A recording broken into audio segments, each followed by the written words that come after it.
What's happening? Welcome back to The Past is Alive, and thank you all for joining me tonight for the return of the Weekend Recap, the series where I showcase the things that I brought back with me from antique malls and flea markets, card shops, and any other places that I venture out to. This weekend, I brought home some rookie cards that I needed, and also some pretty cool and even some rare memorabilia, some vintage toy-related stuff, and some older retail things, and also some mysterious things that I came across that I brought back. So, without further ado, we're going to get right into it. But I started my day off this morning heading to a dead mall. It's been converted into a flea market in Connellsville, Pennsylvania. It's about a half hour away from where I live. There's a guy named Ron that has a card shop in there. He's been there for years now, but he always has cool rookies. He's got great prices, really all-around good dude. So I stopped there to see him first, and some of the cards I picked up from Ron, this being one of them. So this is a 69 Decal Edge. It's a Frank Howard. This is one that I thought I had already. I have the whole set of these. I've got the whole set for my collection. There's some sort of, I don't know if it's a tear in the paper or if that's fecal matter, but I'm not going to taste it to find out. But I was pretty surprised to find this because he had like 3 or 4 of those, and there's one I needed that I actually accidentally bought recently. So last weekend, I think it was, in last weekend's weekend recap, I brought back this, and I was excited because I was like, oh, this is the last card I need for the set, the Felipe Alou, one of the omens here. Well, it turns out it was number 16 that I needed, and I was mistaken. So today, my luck, I found Frank Howard out of like 3 of these Decal Edge cards that he had. So now I finally have completed this 69 Decal Edge set. So that was like $2 from Ron. I was pretty stoked to find that. Ron had a box full of rookies and random stuff, and I was pretty sure I did not have this Granky rookie card, 2004 tops. So that was a pretty cool one to find. It was like a few bucks. Granky, I think more than likely future Hall of Famer. So had to pick that one up. And here's one that I never really thought about owning, that I never really see, but this is a Hall of Famer. This is Walt Alston, and this is 1956 tops. And this is rookie card. And this is pretty freaking nice looking too. If you look at it, just everything about it. The centering is nice. The color is nice on it. And it's just all around has good eye appeal. But Walt Alston elected to the Hall of Fame in the 80s. And actually, he died 9 days before I was born, which is pretty crazy, 1984. So I had to grab that for the rookie box. That's one I've just never seen before. So that's pretty cool and very, very nice looking card. And one that I've had on my list for quite some time. For the multi-sport rookie box, how can you not have Kobe Bryant's Topps rookie card? I was pretty stoked to see this because this has actually been on my mind lately. I've looked at, listings for these on eBay and whatnot, and just have not picked one up yet. But I got this Kobe rookie for $80. I'm like, I'm going to pull the trigger on it today. That's one I've wanted for quite a while and cross it off my list finally after all these years. So got the Kobe Topps rookie card. I'm pretty stoked on those pickups though. Nothing too insane there, but overall some cool ones to add to my PC. Next up, while I was at this dead and decaying mall that I love so dearly, there was a guy in there that had this random box of football cards. I'm going to shove it on screen right now. Raise the tripod up a little bit. And most of you guys that watch my channel know that my football knowledge is pretty crappy, especially new football. But these were just sitting there. This guy had a bunch of random stuff, and like this box was there, and I just had to just take a look at it. But these are all 2021, I believe, and they caught my eye. But there's like a ton of rookies in here, and parallels and everything else. So I had to grab the whole box. So I figured I'd grab this. We'll do a video on it. And maybe there's some cool stuff in there. I have not gone through it other than this like top stack, and I don't know if I could tell you one player in there, but it was a lonely box full of new football rookies, and you guys know how I feel about rookie cards in general. I could not walk away from it, so I scooped that. I'll post a video about that coming up here real soon. We'll go through it together. Maybe we can do a live stream. I don't know.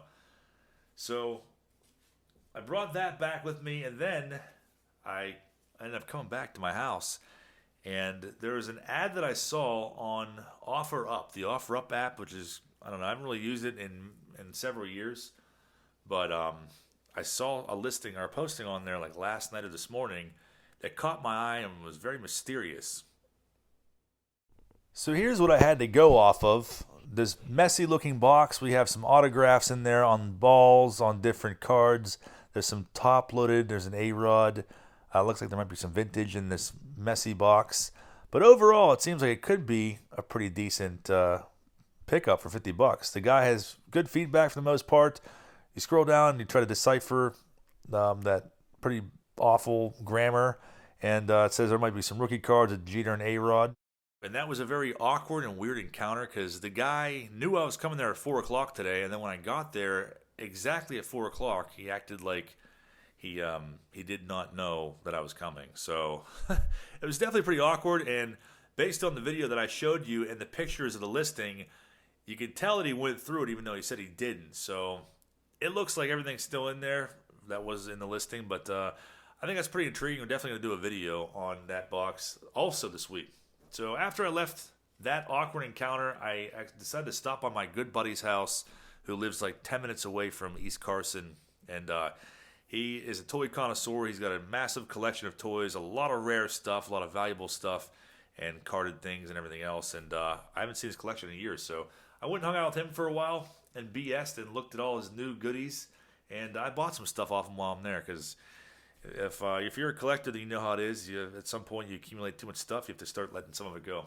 But I was pretty stoked on this. This is something that I've seen for years now, and I never picked it up. This used to be on eBay for like $30. From the late 80s, promotional piece for Ghostbusters. But it's a canned ghost. And by canned ghost, that means that there is nothing but air in here. It's a sealed can, but contains one ghost, 1985. So these were released the year after Ghostbusters came out. And I always thought this was like a really cool novelty thing. And that's something I never picked up. But my buddy had it and he was looking to get rid of some things. So I was like, I'll get that off you. So he's like, $30 and it's yours. Couldn't pass on it, $30. It'll go into my toy room that's being renovated. And hopefully I will show you guys that sometime soon. And could not walk away without bringing this back with me. It's a Hills ad from 1988, I believe. Before we go into this and finish the video out, I wanted to show this other piece that I got from my buddy. His name is Nathaniel. He's actually a prominent tattoo artist in the Pittsburgh area as well. He goes by Dexter Tattooer, if you are familiar with him. I forget what shop he works out of, but he's a good dude. I've known him for most of my life. So we have a German driver's license here. This is kind of a rare piece. So, like, Real Ghostbusters obviously was a cartoon version of Ghostbusters, the movie, and that's what I was really obsessed with as a kid. But they produce stuff all over the world for Real Ghostbusters, and there's so much cool stuff that I'm still seeing to this day that I did not know existed, that we never got in the U.S. But the German driver's license, you see, it's all in German, pretty much the majority of it is. Driver's license, und so weird gemacht. I probably butchered that, but I took German for 4 years, and I probably should be able to read and understand all this, but not the case. So pretty freaking cool. Put your photo on there, write your name. We have some of the earliest release figures from the toy line, and some cool artwork here. And stuff like this, you don't really see it very often. A lot of this stuff got thrown away from many years ago. This is over 30 years old, obviously, but he's like, if you want that for $10, you can take it. I'm like, that's pretty cool. I will grab it because I love it all. I love all the Real Ghostbusters stuff. I collect it all. I've cut back a lot in recent years, but that was in front of me. I was like, I have to have it. And of course, like I said, I could not leave my buddy's house without bringing this Hills ad back with me. And I think it's from '88, like I said. I have a Farmore one. I have Children's Palace. I did not have a Hills, so only rightfully so that I brought this back to my collection. So it's right around Christmas time from November 27th, it looks like, through December 4th. This was the ad that ran in the paper. We have some VHS tapes here, some Memorex. Those actually have value to them nowadays, sealed. Some batteries and whatnot, but we're not going to go through all that stuff. We're just going to a blast from the past here. And it sucks to make videos filming ads like this. We'll cut through all the clothing and the bras and everything. We'll cut to the pop culture stuff. Get a glimpse of some of the attire back then. Rad Rat Club. That's pretty sick. But Hills, one of my favorite stores of all time, if not my favorite store of all time. I love it so much. And it's like, why don't I have any kind of ads from that place? I need something. I mean, I have tons of Hills things, but not one of these. So we have Alfie in here. If you guys remember Alfie, I'm just going to pull this closer to the screen so you guys can see it. The Easy Bake Oven. Alfie, I was obsessed with this when I was a kid, the Little People School. I had a bunch of Little People stuff, but I remember playing with that all the time. Had like a chalkboard and stuff in there. And I still see it from time to time in my travels, Funnel Food Kitchen Center. I used to love the play sets like that when I was younger. Garfield. A big reason why I wanted this Hills ad, though, is because, look, it has real Ghostbusters in it.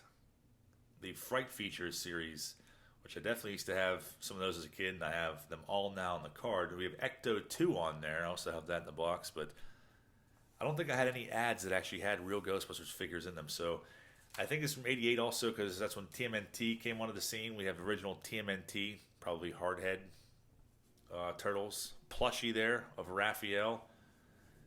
G.I. Joe down below. The video coming soon. Some advertisements for that. Starting lineup, of course. Nintendo trophy figures, which I don't know if I remember those. Punch-Out, Legend of Zelda. Radio control cars were all the craze back then. Some other things over here. We got a basketball hoop, ping pong, different random games. And down here, Pee-wee's Playhouse figures for $4 each. I still love Pee-wee's Playhouse. Loved it. So sick. So I had to get that because of the real Ghostbusters and the other toys in here that I used to love when I was a kid. Still do, actually. We have board games. Hills' Great Gifts for All. Starting line, Talking Baseball. I definitely remember that. Crossfire, of course. I feel like most of you are going to see at least one game on here that you remember, if not all of them. Mousetrap was awesome. We used to play that all the time. Bed Bugs. I don't remember Torpedo Run, really, but Hungry Hippos was an awesome game. We got some Christmas decorations. But it's so cool to go back and look through these. I mean, I've done wish book videos and things of that nature, but these ads, I mean, they're hard to find. They were thrown away. Most of these were thrown away. It's crazy that they even still, you can still find any of these, honestly. But we got some cool older things in here.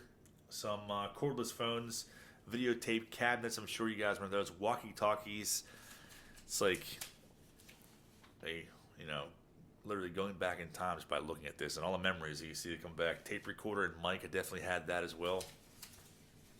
Keyboards, the clapper, and back to the furniture. There might be some cool stuff in the back, actually. Nah, looks like we just got some food, collector's tins and whatnot. No baseball cards in here. No 88 Tops or Donruss in there, but still an awesome piece of history that I'll definitely take this and put it in a poly bag, a protective bag, and keep it with my other ads. But all in all, I'm pretty excited about the weekend's hauls, the rookies, and everything else that I brought back with me. And I hope to keep making these videos for you. Now that the store's closed down, get back on the road and bringing back relics from the past to share with you guys. So drop me a comment down below. Let me know if you remember Hills or what your favorite thing that I brought home with me was. I'd love to hear from you guys. And I will see you back tomorrow night for another video. Thanks for watching, guys. Have a great night.